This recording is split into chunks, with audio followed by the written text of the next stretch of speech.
850 €, um das mit dem Millennium Falcon gleichzusetzen, hätte ich noch eingesehen. 500 € wäre mir am liebsten gewesen. Aber wenn ich 1000 € ausgebe, dann möchte ich eigentlich schon was Unvernünftiges haben, was dann wirklich aussieht wie im Film. Und da ist es mir dann auch egal, ob das jetzt gut auf ein Regal passt oder nicht. Das Teil kann man nicht an die Wand hängen, aber viele haben gesagt, man stellt es dann gegen die Wand, dann ist die Rückseite auch egal. In meinem Empfinden stört mich die Rückseite schon ein wenig. Und das bringt mich auch zum Fazit. Wenn ihr jetzt sagt, das ist der Traum Todesstern, wie ihr ihn euch vorgestellt habt, dann könnt ihr hiermit wahrscheinlich nicht viel falsch machen, wenn euch die Qualitätsmankos bei den Figuren und bei den Stickern auch nicht viel ausmachen, dann go for it. Allen anderen, die eine Kugel wollen, konnte ich mit diesem Review wahrscheinlich sowieso nicht weiterhelfen, weil es ist nach dem Review immer noch keine Kugel. Aber dieses Set ist eine pure Sparmaßnahme. Angefangen bei den Stickern, weiter geht's mit den Figuren, Zwischenstopp bei der billigen Anleitung und der schäbigen Verpackung und es landet dann bei dem kompletten Erlebnis, was ihr habt, wenn ihr euch das Ding wirklich mal genauer anguckt. Ich kann euch 2 Sachen, falls ihr wahnsinnige Lego-Fans seid und ihr sagt, es ist mir völlig egal alles, ich will das Set haben, ist mir egal, ob es gut oder schlecht ist. So euer gutes Recht, macht es, habt Spaß. Wenn ihr euch dieses Ding zieht und lasst es einfach in der Box. Bleibt bei eurer Annahme, es sei gut.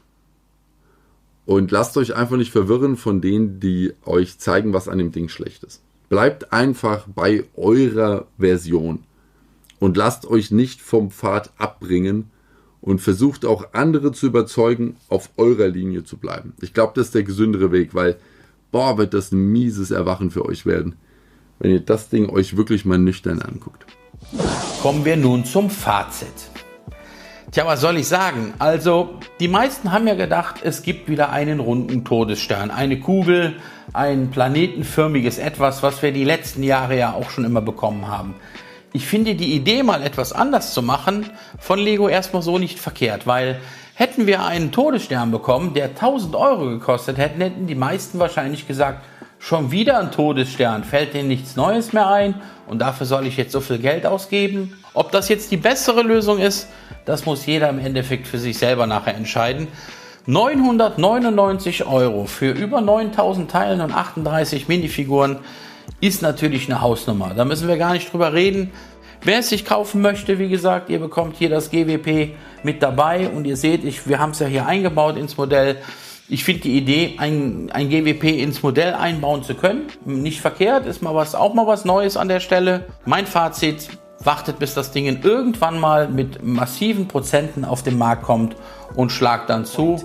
But the harsh truth and the harsh reality is, for most fans, your money and your time is probably going to be better spent elsewhere. This is not the ultimate Lego Death Star that you were looking for. Now, I love Lego. I've always loved Lego. It's a passion of mine, and I really don't like being that negative towards Lego. But I think this set has more than justified the criticism. Take with it what you will, make your own mind up. If you do purchase this, you will be satisfied, I guess. You won't be amazed. You won't be absolutely ecstatic about your purchase, but it will be a huge talking point. So if you do purchase this, good luck. I hope you have fun. As crazy as it sounds, this set would be pretty easy for me to recommend, even at $1,000, if it weren't for that just handful of figures kind of holding the whole thing back. I mean, Lego knows what people want here. They know that their true UCS Star Wars $1,000 spending fans want dual molded legs. They want arm prints. They don't want new face prints on stormtroopers. And I don't know why that was seen as such an important thing to have in a UCS Death Star set that's going to be your first $1,000 set for collectors. This isn't for kids, you know. This is for people that really love the original trilogy and want the best possible version of the product and its characters that they can get. And they didn't get that here. And so for that reason, I just kind of pull back and I'm like, yeah, but don't do it. Don't spend the $1,000. But then I look at the build and I like it when it's filled with all the figures. It definitely looks lovely. It's just, you know they're holding back on you. And you know they're trying to pinch every penny and try to squeeze every last percentage point of profit margin they can from this. And it's just like, why not be a little bit more generous with your biggest fans? I think that's what this set is really missing. It's just that spherical shape, at least on half of the build. Without it, it doesn't quite feel like a Death Star on the exterior point of view, but when you do start diving into everything in here, it is incredible. Like, it really is. Like, props to the designer.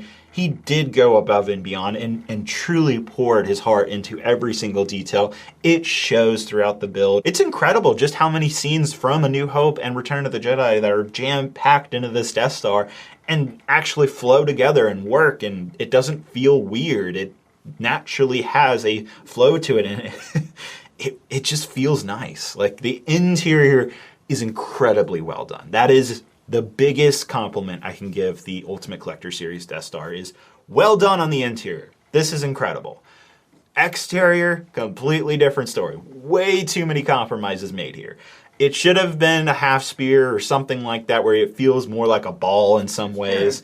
I really enjoyed this set, and the moment I found out that this was coming out, this was a LEGO set that I wanted to build, and one that I was really excited about. Now, did it deliver? I think so. I think this is going to be one of the ultimate sets that you can complete a collection without buying other LEGO sets. Now, I know there's many scenes like the trash compactor room, the Emperor's throne room, that we've seen LEGO make in minifig, playscale, or dioramas, right? Well, this set encompasses all of those. So if you missed out on all those dioramas, well, why not just have all of those individual LEGO sets built into one grand display? So put it like this, it's kind of a different perspective, but if you have a bunch of those LEGO models from previous years on the Imperial shuttles, you have the Emperor's throne room, the trash compactor room, TIE interceptors, TIE fighters, and then the boarding the tank up the hallways, right? Then maybe this set might not be Side. great. And no offense to anybody who wanted this built out or wanted half of a sphere on the backside, but I would have absolutely hated trying to display a half a sphere or even like a partial sphere, especially in the place that I'm going to be setting this down, which is going to be against that wall, against those posters. I do have a lot of love for this LEGO set, mainly because some of my favorite LEGO sets are the LEGO Star Wars Diorama collection, and this is basically a UCS LEGO Star Wars diorama. Let's be honest right here. One of my biggest issues here is with the way that this was marketed. This should have just been called Death Star Diorama, Death Star Scenes, something to those likes, because the naming convention of Death Star does not work for what people built up their expectations for. But as this is absolutely a lot more of a play set rather than a display set,